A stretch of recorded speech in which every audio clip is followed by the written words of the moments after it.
Okay.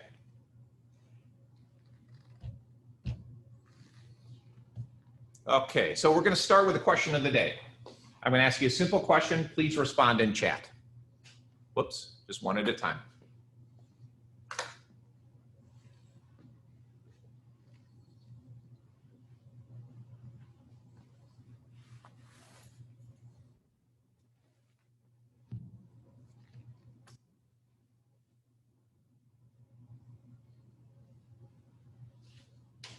And again, respond in chat. There you go. Now, some days I will use these stupid questions as a way to take attendance. Other days I will use them just as a way to use it as an icebreaker. It looks like it's about split 50-50.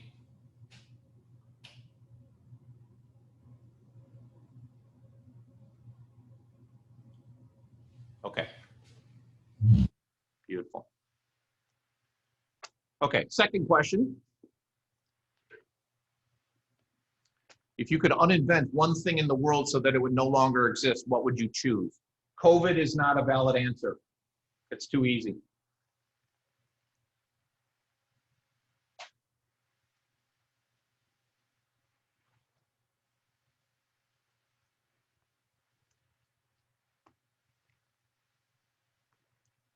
Spray can cheese is one of the greatest inventions ever, Hannah. How dare you?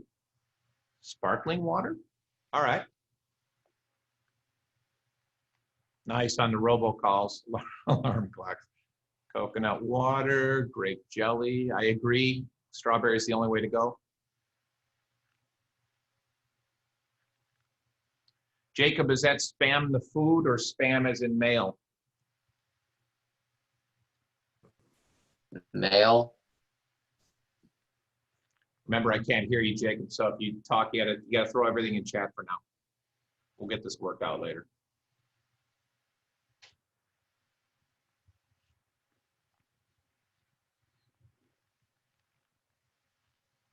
Beautiful. Pickles? All right, that's fine. We'll go with pickles. Okay. So let's go to here. First day stuff, as it says, like I said, I'm Mr. Reedy. I know I've had some of you in class before. Some of you are new, but welcome. So with our new schedule, every day from 8:45 to 9:55, we're calling 0 hour, which is a time for us to plan. I'm also going to use it as a tutoring time. So similar to what you may have experienced during COVID and our quarantine in the spring, I'll have my Zoom up and running. If you run into some problems and you want to come in and get some help, I'll have that 0 hour running. I'll also, that link is already posted on our Schoology website. Probably not going to do it this week, but starting next week, every morning I'll have that running.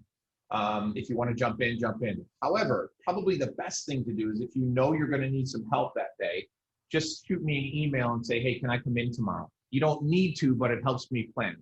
If you come to join the Zoom link and for 0 hour and I'm not there, that means I'm in a meeting or something came up that I can't make it, so don't freak out. But if you send me an email ahead of time, I'll know to expect you. There's my email address. By now, you should all know how email works. firstname.lastname@e214.org. Email should be used for individual issues. If there's big things that I need to get across to the whole class, I won't use email. I know you've already been bombarded with emails. I'm getting a couple hundred a day, so I'd like to cut down on that. I'll use Schoology for general class messages and individuals in email. Okay, so let's talk about Zoom etiquette. I know you're going to get this shoved down your throat, but I'm the first one, so you get to listen to me first. And I know you've heard quite a bit about this already, but this is for our class. And it looks like all of you have done this already, but in order to succeed in this remote learning thing, you're going to need a space to work. So when they said that we could come into the building, I was pretty excited about it because I didn't really want to work from home because I get distracted. You should find some place where you can do school. Now, whether that's your desk in your bedroom, whether that's the kitchen table, a spot in the garage, in the backyard on a nice day, it doesn't matter, but you need someplace quiet where you can focus. And bed is not one of them. One of the healthiest things to do is to set up locations to do different things. So you've got a spot, obviously your bed where you sleep and relax.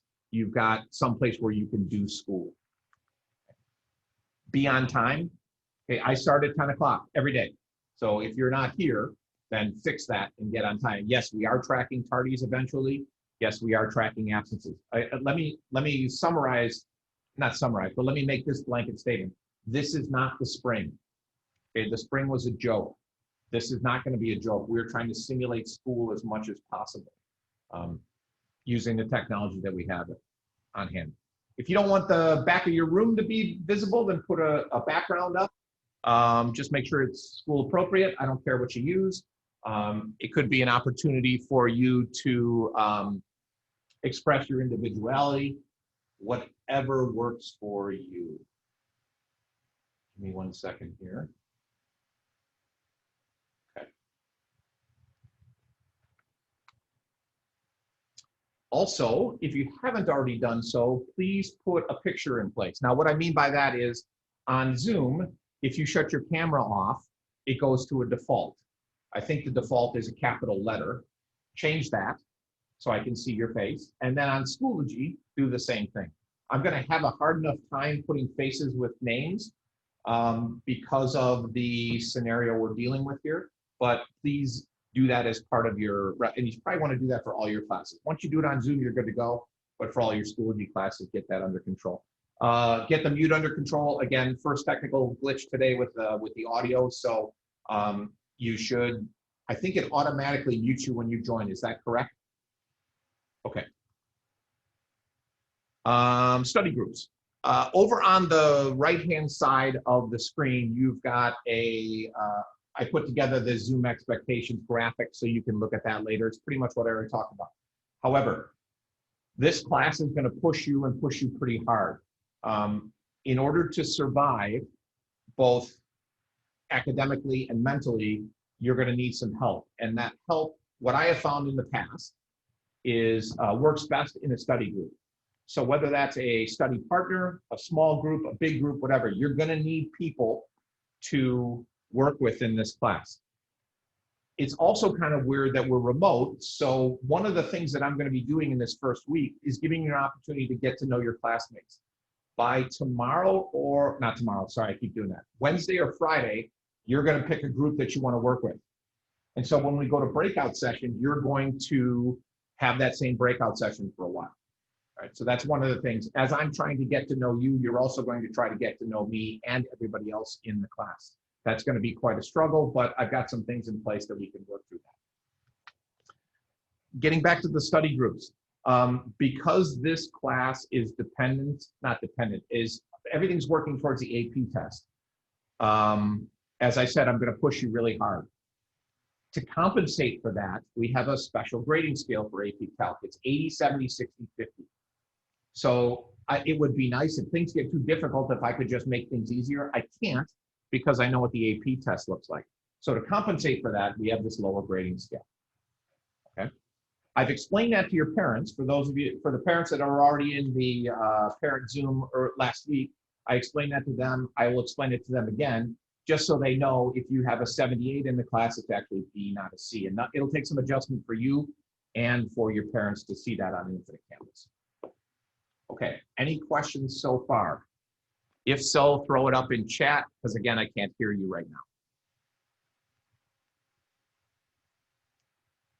Going back to the video, make sure that I can see your face, not your forehead. I don't want to see ceiling fans. Your face should be on the camera the whole time.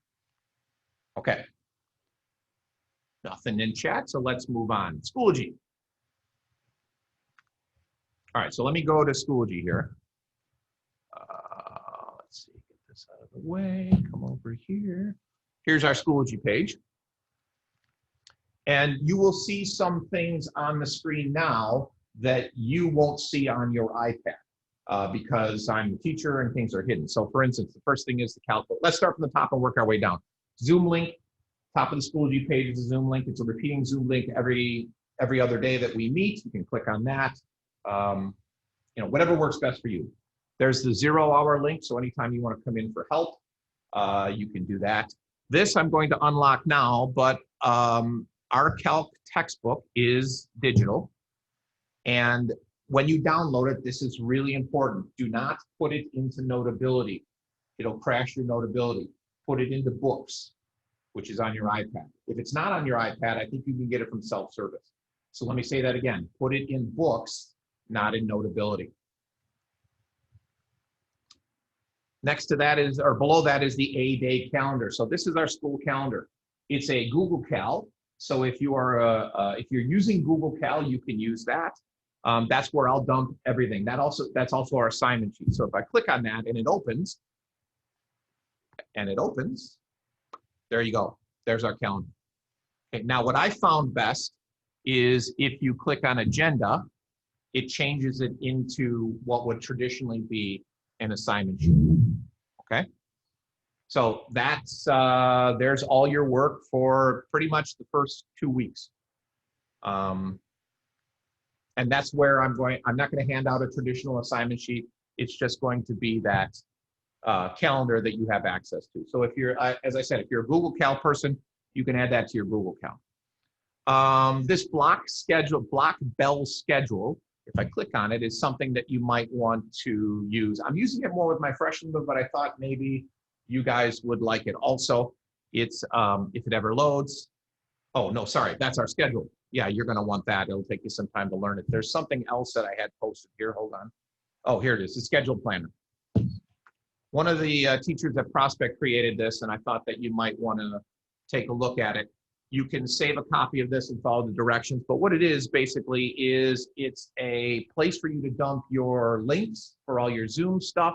It's got a schedule here. It's got a place to dump teacher contact information. So it's a nice document that you can put your stuff in, and if you have to, you're going to third period, I can't find the link to third period, it's on this document. You click on it, you go to Zoom, and you're good to go. I already entered the stuff for our class in there. So again, when you open this, follow the directions so that you can have one of your own. Okay, and then the rest of this stuff is all stuff that I'm gonna unlock as we go along. We're starting with chapter 0, which is mainly a pre-calculus review. And we're gonna need this first breakout example here. So let me publish this. Oh, I gotta publish the folder.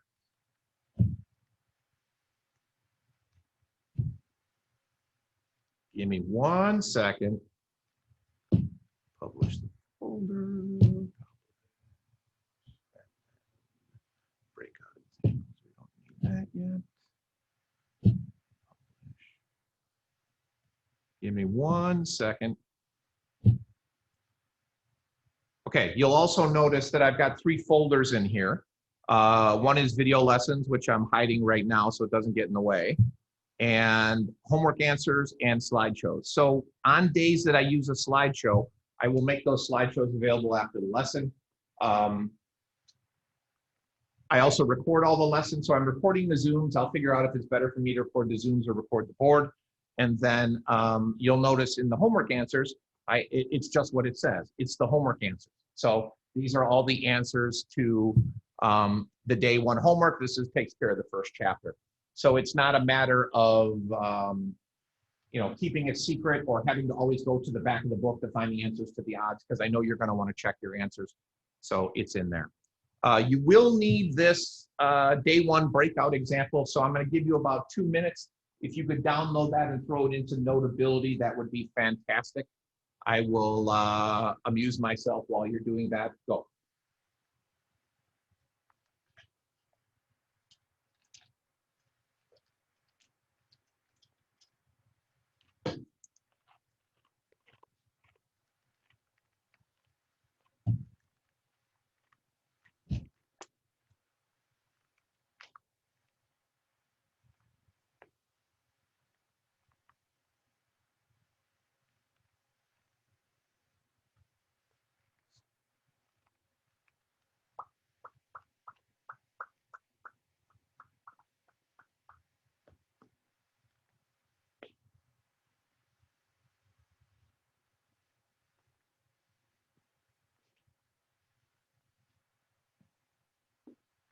Okay, when everybody's camera's back on, I'll get started. I'm actually going to go through this. We talked about all this stuff already. So Zoom links, calendar assignment sheet, the schedule builder I showed you, assignments along with the answers, homework answers, and Schoology and IC. So I assume you know this, but I'll say it anyways. You do know that Schoology and Infinite Campus are linked now this year, yes?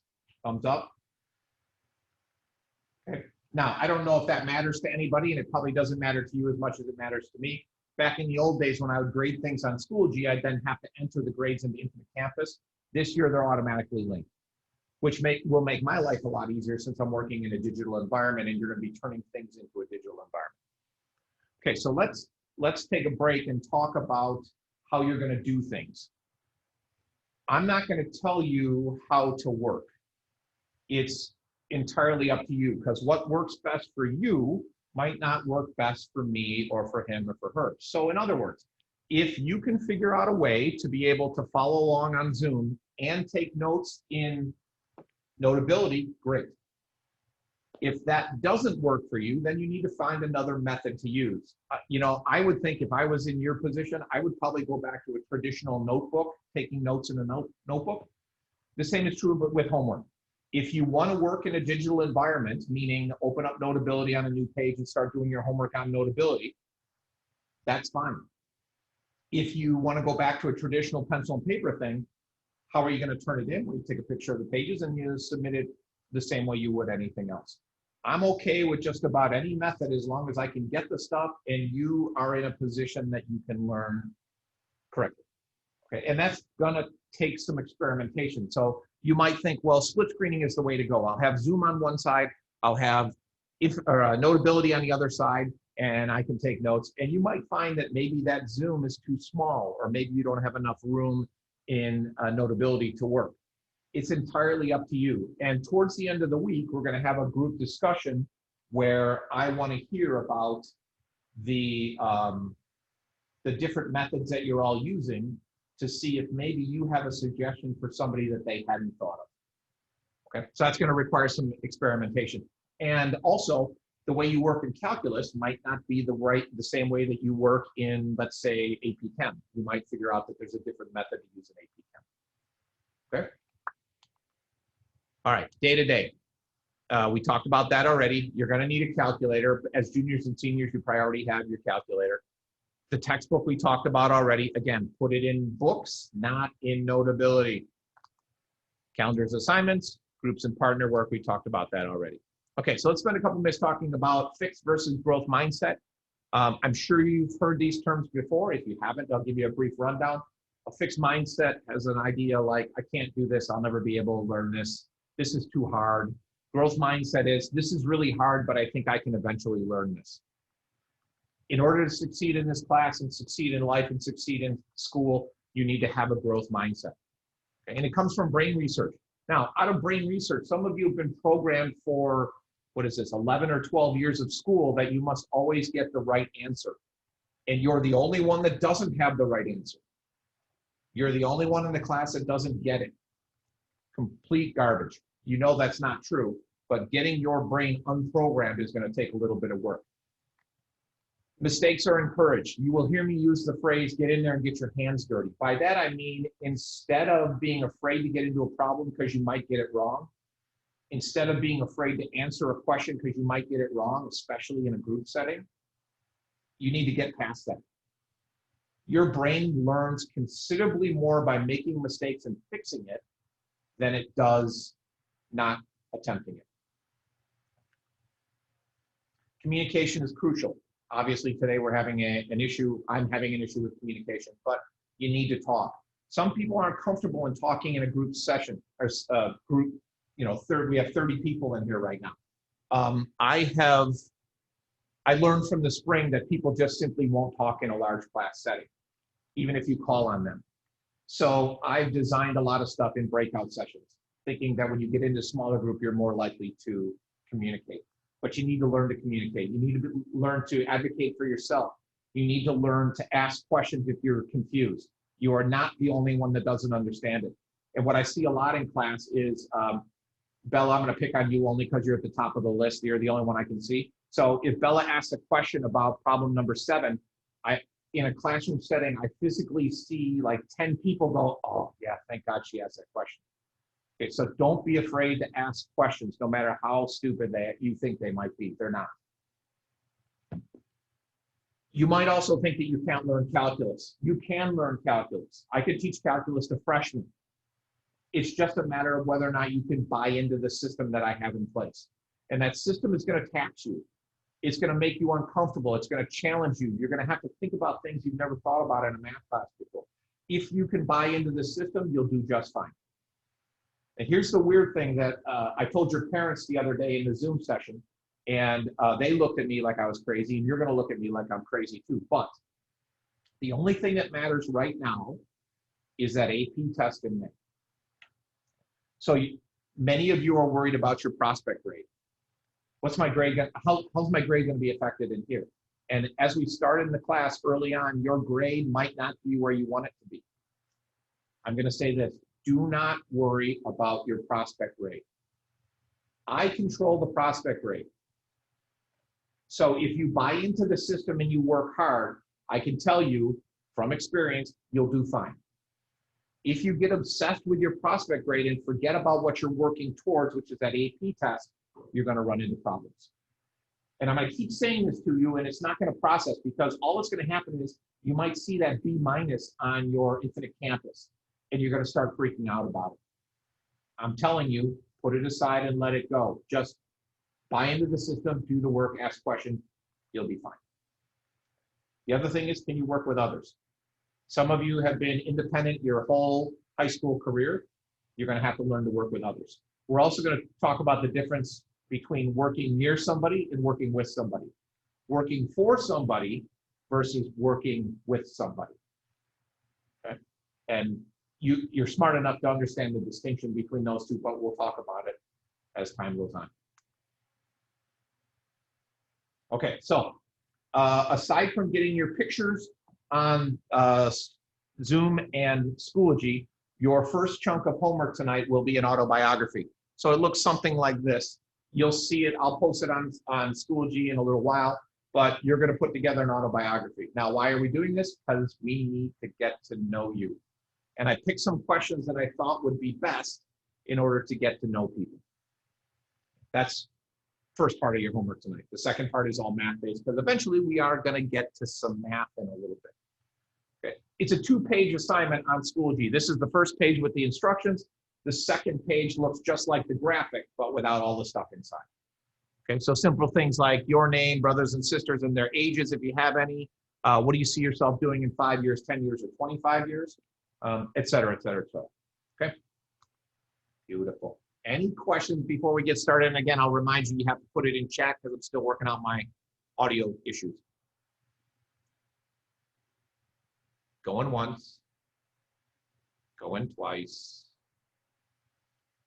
So, okay, let's go. This class started at 10 o'clock. So normally at 10:35 I would stop, but I'm going to stop early. So you've got, I'm going to set a timer for 2 minutes. You've got 2 minutes to do whatever. Get up, stretch, go to the bathroom, get a drink, get a snack. I don't care. Shut off your cameras for 2 minutes, but 2 minutes start now. Set a timer for 2 minutes. Okay, 2 minutes and counting.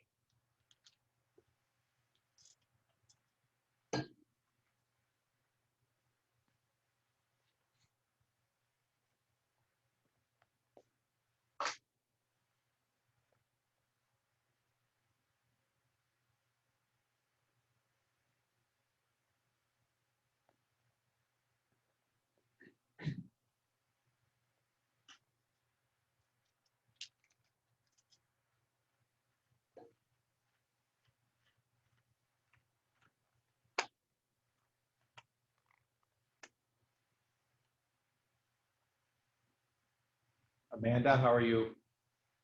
The only reason I'm calling on you is because I know you and I can see your picture now. I can only see 5 people right now, and you're the bottom one. How are things? Good?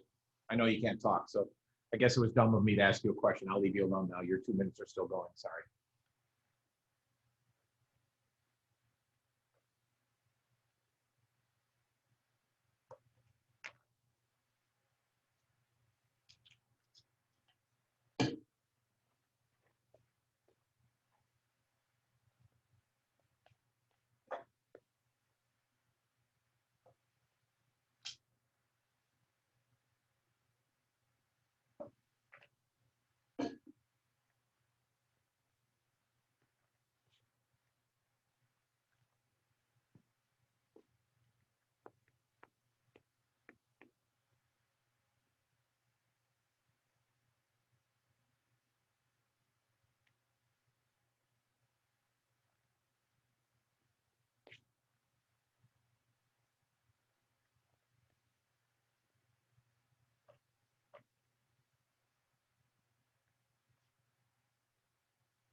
Okay, that's time.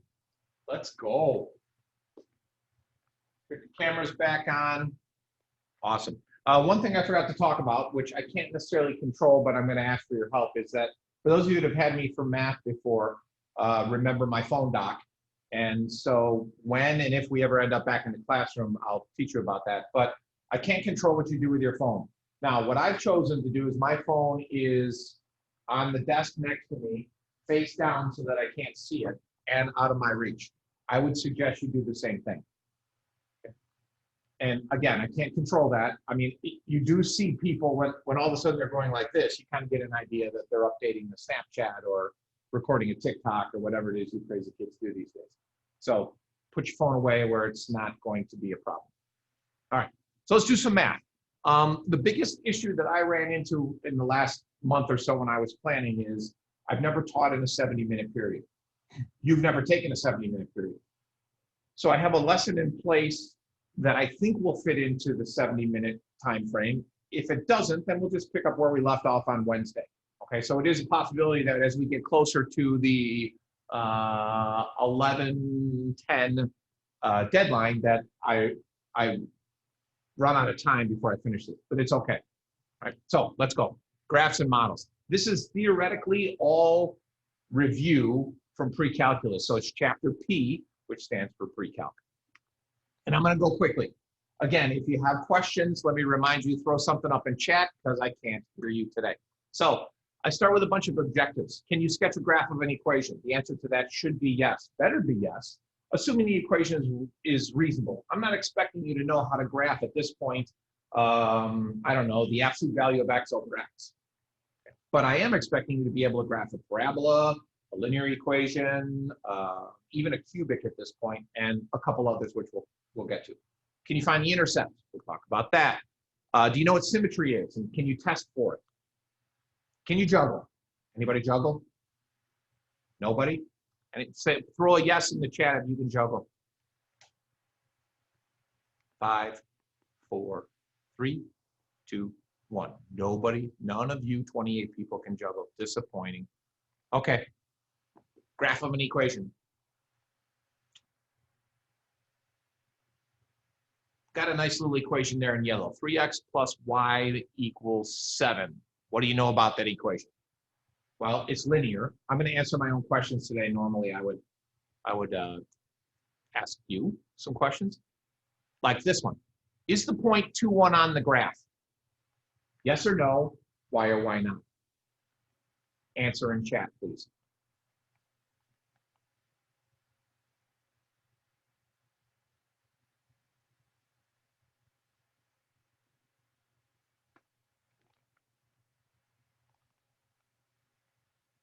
All right, I'm picking somebody random. Ivan, I know you can't talk, but throw into chat, how do you know it's on the graph?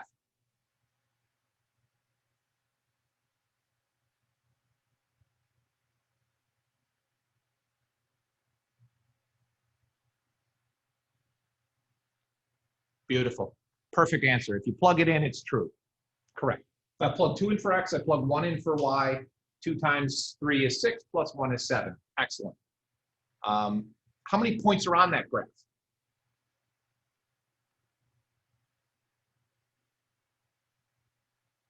Well, it's a linear equation. It goes on forever. It would be infinite.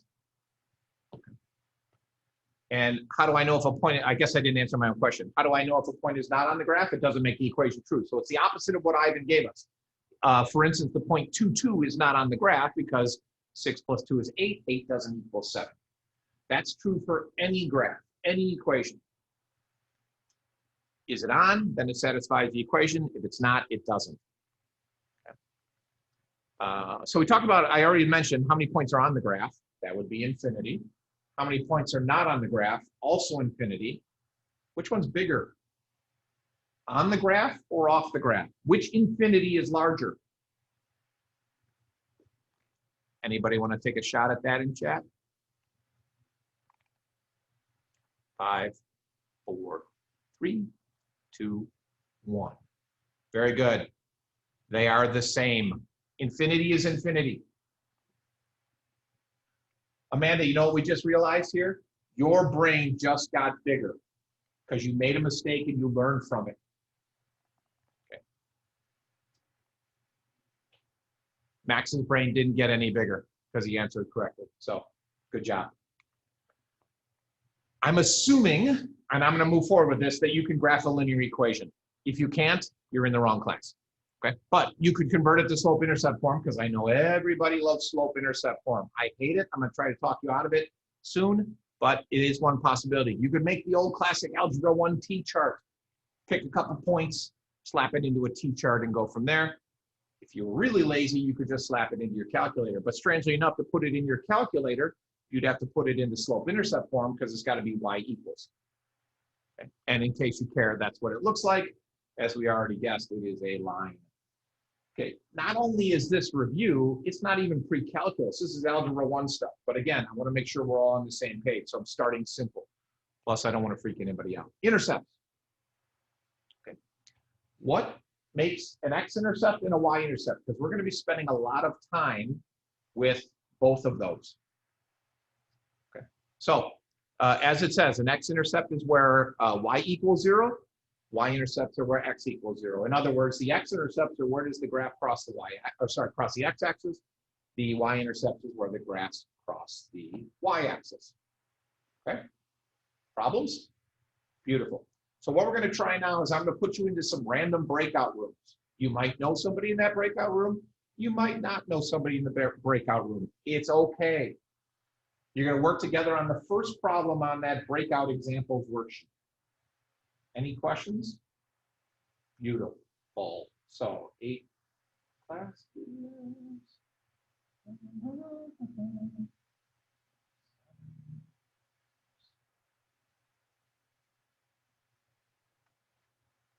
Okay, go. I'll call you back in a couple minutes.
All right, everybody back?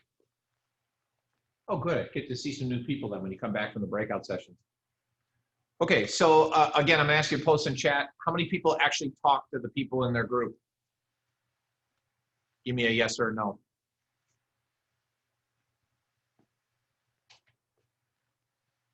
Good, good, good, good, good.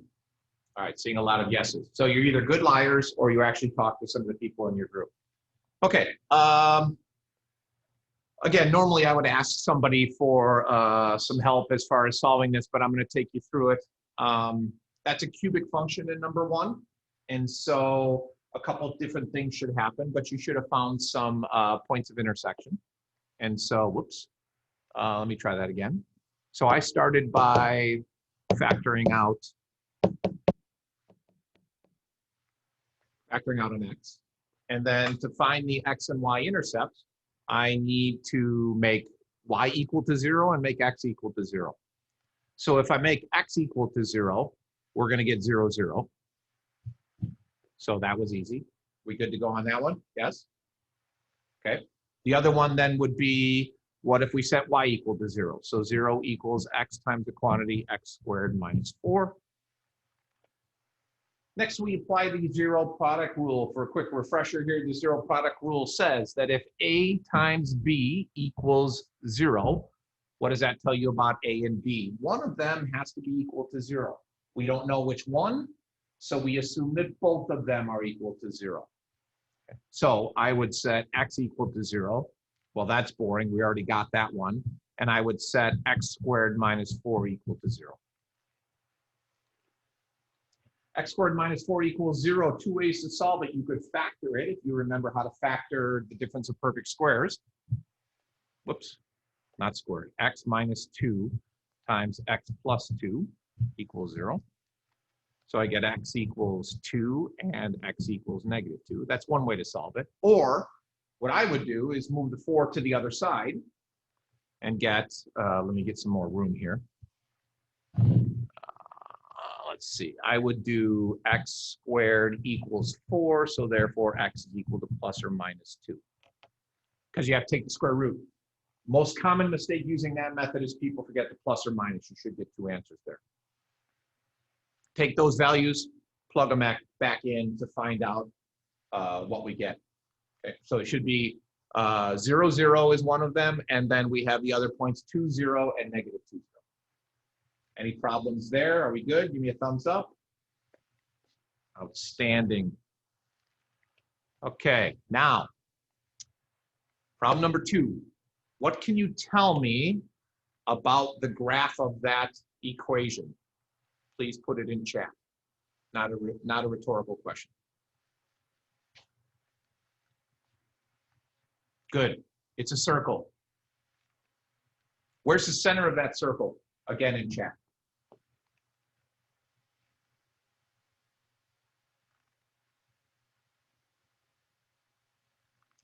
Ooh, maybe not such an easy answer.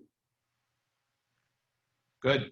All right, good. Center's at 3, 4. Now they start rattling in. What's the radius?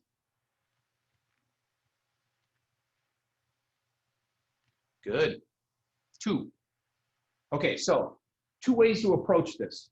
I'm going to do what I would consider the brighter way to do it, and that is to think about it from an analysis standpoint. It's a circle with a center at 3, 4 and a radius of 2. Therefore, it doesn't reach any of the axes. It's 3 units away from one axis. It's 4 units away from the other axis. Therefore, it will have no points of intersection. Or I shouldn't say it. It have no intercepts. If you didn't recognize that or you didn't remember that, then you've got to do it the hard way, and that is, let's say we put 0 in for x. I would get negative 3 quantity squared plus y minus 4 quantity squared equals 4. So that's 9. Bring it to the other side. I'd get y minus 4 quantity squared is equal to negative 5. I could multiply out the left-hand side. However, I'm smarter than that. I would take the square root of both sides. And remember, when you take the square root, you need a plus or minus. But all of this is moot, because what's wrong with that puppy? All of a sudden, we've got a negative square root. Even though this is calculus and even though we're going to get into some weird things, that still is a no-no, which tells you that there's no possible solution. You get the same thing if you put in 0 for y. Okay? Beautiful. Let's move on. We will go back to the slideshow and pick up where we left off.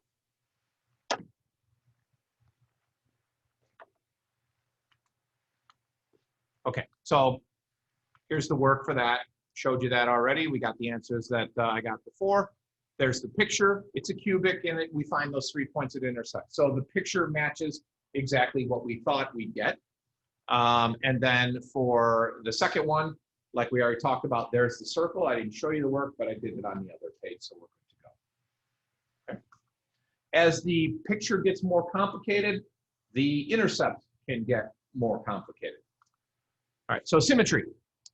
There's 3 main symmetries we're going to be concerned about: x-axis, y-axis, and origin symmetry. The most basic one and the most common you've already talked about is y-axis symmetry. There's a picture there of a nice, pretty looking parabola that is reflective over the y-axis, so it is symmetric to the x-axis.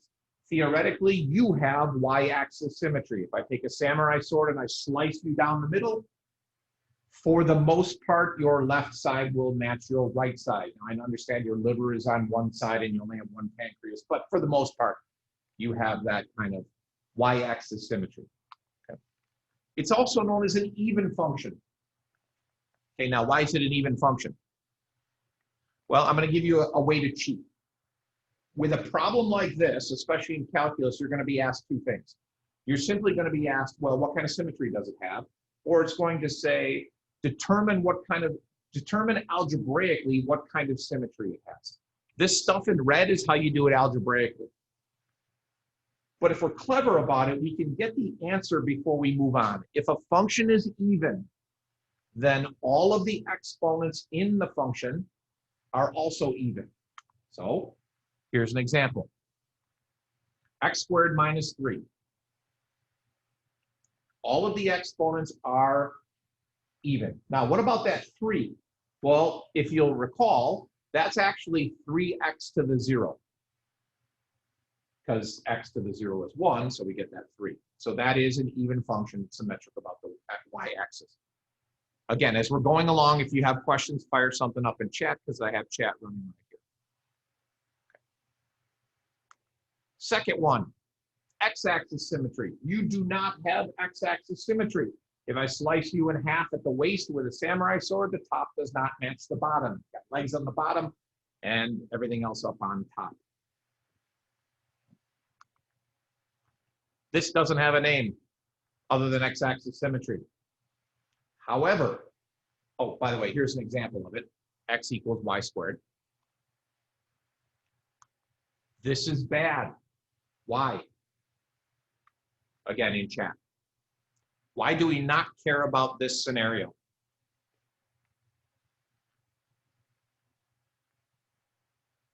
Beautiful. Cindy, you win. First answer. It is not a function. And we're dealing only with functions here. Okay, we'll take the top half of that, but when you have both parts, no good. Okay, so we're going to skip that. It might pop up occasionally early on when you're learning about symmetry, but in the future, we're dealing only with functions, so this isn't going to work for us. However, we will deal with origin symmetry. So I got a little picture over there on the side of an origin symmetric. You can test that easily by taking the picture and turning it upside down. So if you flip over and look at it that way, does it look the same right side up as upside down? More than likely, you're going to do that with your calculator. I can't really flip over my smartboard, but you get the idea. It's called an odd function. You find it algebraically by plugging both negative x and negative y into the equation and seeing if it's the same thing. It's an odd function, so the same thing is true that we saw with the even function. It's going to be an odd function if all of the exponents are odd. So if we go back to the one that's bad, notice the exponent on the x is 1, the exponent on the y is 2, and therefore not, well, it would be not symmetric to the y-axis or to the origin, because we want them to be all odd or all even. Okay, so for instance, x equals y cubed. By the way, I don't know if you know this, but you'll notice I threw two weird equations in there. One is x equals y cubed and y equals x cubed. If you have to graph those, it's the same thing. So the graph of y cubed is the same thing as the graph of x cubed, just turned on its side. So if I turn this 90 degrees, it's going to give me that cubic that I expect. And the same is true with the sideways parabola. Okay. We good? All right. We did that already. Now go back to your breakout sessions. I'm going to give you different breakout sessions. How are we doing for time? Okay, we're doing okay for time. I'm going to give you 2 minutes to figure out the symmetry on those two problems. Okay, and check with your group to make sure. Actually, only problem one, do the symmetry. Not only do I want you to answer the question, what kind of symmetry it has, but I also want you to grind out the algebra involved in doing that. Questions? Beautiful. Breakout sessions coming up.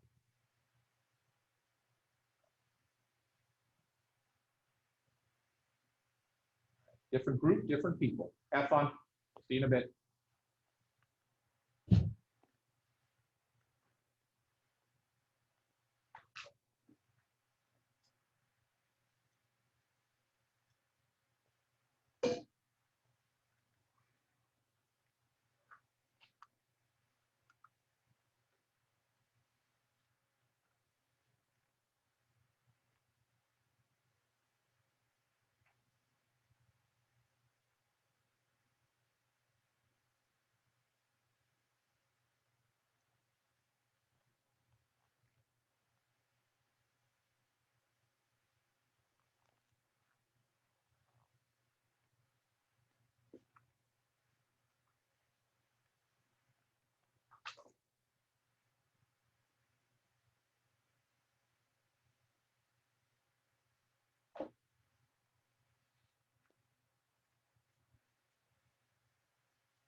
All right, new faces. Let's go. Okay, so the reason I showed you the shortcut is because the way I would approach this problem is I would say to myself, okay, what about the exponents? Well, the exponent on the y is odd. It's y to the first. The exponent on the x cubed is odd. It's 3. And the exponent on the second x is 1. Therefore, I know it has to be an odd function. Great. Move on, blah, blah, blah. Symmetric to the origin looks the same way right side up is upside down. How do I test that, though, algebraically? Well, I need to put in a negative y for y, and I need to put a negative x in for x. Okay, so that gives me negative y equals negative x cubed, because a negative number raised to the third power is also negative, plus 4x. I want to solve for y then, so I'll multiply everything by negative 1. If I multiply everything by negative 1, I get x cubed minus 4x, and sure enough, I'm good to go. It matches up algebraically, and therefore it must be origin symmetric, which is what we knew at the very start. Okay, beautiful. Points of intersection. How do you find the points of intersection between those two equations? The way I would do it, Take the line, put it in the quadratic. Okay, and I think I had that on the breakout session, but I'm going to skip that because I want to move on and make sure we get through everything today. But simply said, I would solve probably the line for y and make this y is equal to x minus 1. Take that stuff, put it in right there. That would give me x squared minus x plus 1 equals 3. And then I get x squared minus x minus 2 equals 0. And I'm assuming that you can factor that quadratic formula, whatever it is you want to do to get the answers for x. However, what you might want to think about a little bit is the theory behind this. I am taking a parabola and I'm intersecting it with a line. How many possible answers can I get? Well, I can have 1 point of intersection, I can have 2 points of intersection, or I can have no points of intersection. So similar to the circle that we talked about earlier, you might not get an answer. Okay, so mother functions. Linear, you should know. Quadratic, cubic, absolute value, that's the V looking thing. Semicircles, do you know semicircles? Yes or no? Did you talk about them? The square root, so if I take that equation,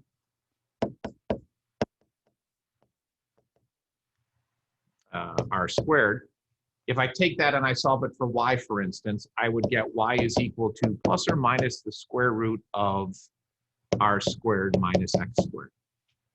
Okay, so something like the square root of 9 minus x squared would be the top part of a semicircle. It would look something like this with a radius of 3. The negative one would be the bottom part of it. If I solve for x, I get the left and the right. We won't deal with the left and the right because they're not functions and we don't care about them. I don't know how much work you did with them in pre-calc. We will do quite a bit of work with them in calculus. Exponential graphs, that's kind of important. We've seen a ton of exponential stuff with the spread of disease, in particular this COVID-19 thing. Spreads following an exponential curve. Square root function. The square root function is different than the sideways parabola. So there's a difference between x equals y squared and y equals the square root of x. This is the sideways parabola that we don't care about. That's bad. This is the traditional square root. It's just the top part of that sideways parabola. We'll get to some others. I mentioned it earlier. This becomes a big function in this class.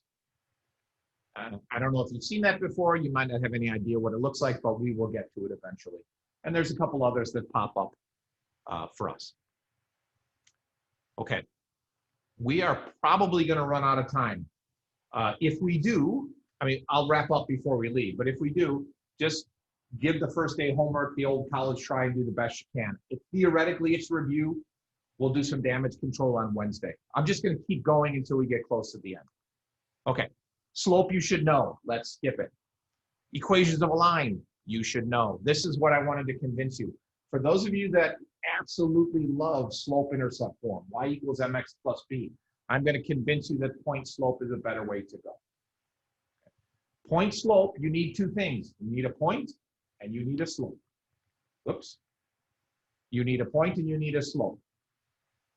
With slope-intercept, you have to have that one particular point, the y-intercept, and a slope. I think this is easier. The other reason this is easier is because you can easily convert from point slope form to slope intercept. It's not so easy to go backwards. So if you're not a fan of point slope, I'm going to gradually wear away at you until you become a fan of point slope. Ratios and rates. There's a lot going on this page. I'm going to summarize it very quickly. A ratio, the thing to remember is a ratio is when the units cancel. Okay, so this is 6 feet to 21 feet is 2/7. That's a ratio, no units. We're going to deal more with rate of change. And rate of change has different units of measure. So you'll see in my example, I've got 14,000 people were infected with COVID-19 over the past week. Then the rate of change would be 2,000. 14,000 people over 7 days gives us 2,000 people per day. And we'll look at a bunch of different examples. This is probably the single biggest topic that we cover in this class. And I forgot to mention this earlier. This is either good or bad, depending on how you want to think about it, but we only cover 3 topics in calculus. Limits, which takes about 2 or 3 weeks. Derivatives, which takes a couple months, and integrals, which takes a couple months. Rate of change has to deal with derivatives, so that'll be a good chunk of what we talk about. You know rate of change already with things like miles per hour. Again, my plan in the big picture is I'm talking too much today. I didn't, again, trying to fit everything into a 70-minute period. I would send you back to a breakout room. We don't have time, but I'm assuming that you can graph those 3 equations. Before I move on, and in chat, what does, without, well, just I'll ask the question. What does y equals 2 look like?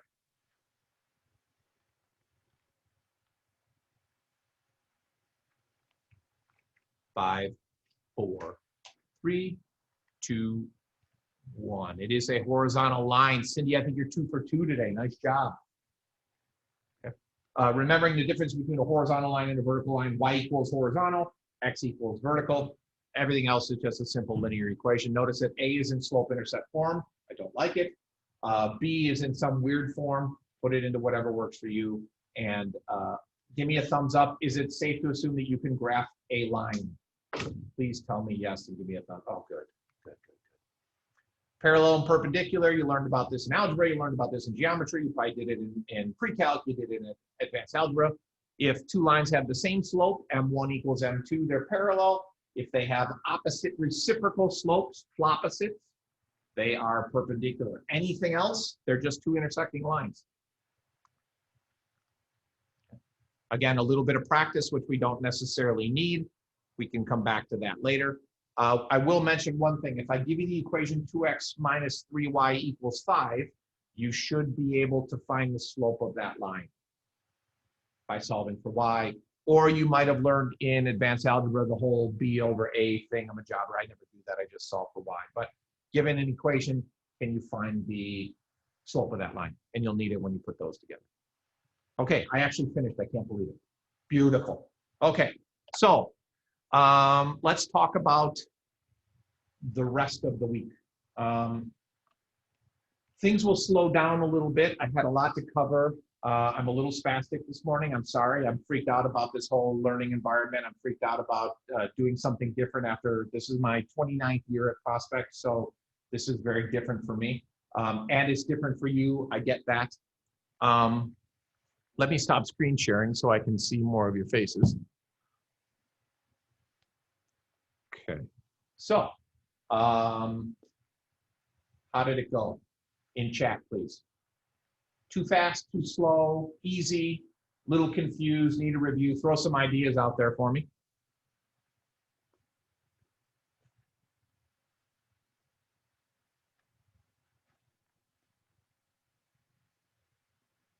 Okay, good. And you can all see that chat, so I'm not going to read to you, but I am going to, I'm going to say this. One of the things that I stressed was communication. If something's not working for you, or if you have an idea that could help me or help everybody else, do not hesitate to mention it. Like number 1, get the audio fixed, Chucklehead, so we can talk to each other. That's going to be a priority for me between now and Wednesday. Actually, it's going to be a priority between me and the next 10 minutes when I start my second class. But I will get that fixed. We're also going to talk at some point about how you're taking notes and how you're keeping track of things. So again, for the homework, you've got the autobiography that I'll unlock in a second on Schoology, and then the day 1 homework from the book. Don't forget to put the book into books, not Notability. If you want to work in a digital environment, open a new document on Notability and start going to town. If you want to do it traditionally on paper, you can just take a picture of your homework and then turn that in when the time is right. Okay. Any questions? All right, I got one more question for you. Hold on.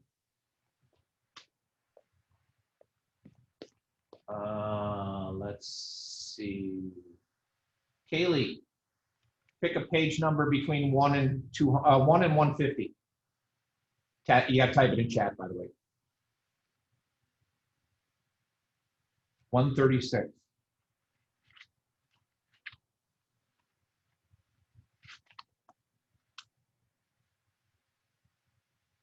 If you could have an autograph of one person from history, who would it be?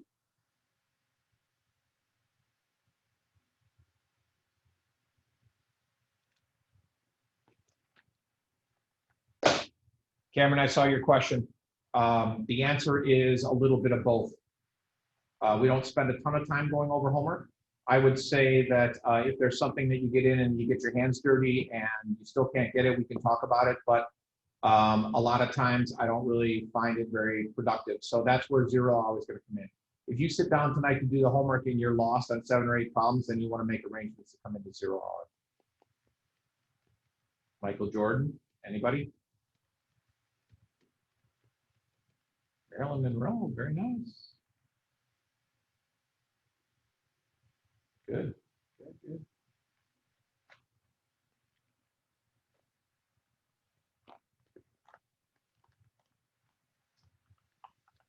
Okay, while you're answering that last question, does anybody else have any questions for how things work or Paige, who is that?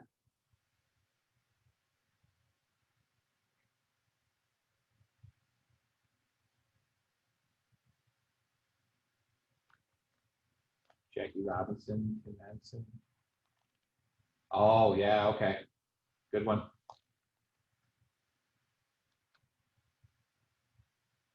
Interesting. Okay. The other thing I forgot to mention is if, this is basically the honor system. So if you have to go to the bathroom, just turn off your video and go. I'm assuming if your video is off, then you had something to take care of. If it's off for an extended period of time, then we're going to have a little conversation. Prasad, can you fix your camera so I'm not just looking at your hair? There we go. I don't want to see foreheads. I saw them all spring. See your bright, shining faces. Okay, we're about to be done here. So quick reminders. Textbook into books, not Notability. Get your picture on Zoom and Schoology. Do the autobiography tonight and day 1, all of that by Wednesday at 10 o'clock. Try to be on time, be on time on Wednesday. I'm done with you. Are you done with me? Give me a thumbs up. Awesome. Good luck, everybody. Have a great day. If you need something, reach out. If I need to tell you something, I'll send it in Schoology. Peace.